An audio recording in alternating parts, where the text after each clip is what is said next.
નમસ્કાર, નજર ન્યૂઝમાં આપનું હાર્દિક સ્વાગત છે. હું આપની સાથે અજય વાઘેલા. આવો જોઈએ આજના મુખ્ય સમાચાર. દેવગઢ બારિયા તાલુકાના કાળિયાગોટા ગામમાં દારૂબંધીના કાયદાના લીરે લીરા ઉડ્યા હોવાનો વિડીયો સોશિયલ મીડિયામાં વાયરલ થયો છે.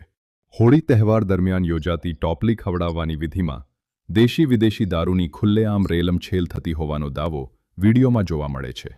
વાયરલ વિડીયોમાં ગામના મહિલા સરપંચના પતિ બિયરના ટીનમાંથી લોકોને ધાર આપતા કેમેરામાં કેદ થયા હોવાનું જોવા મળ્યું છે.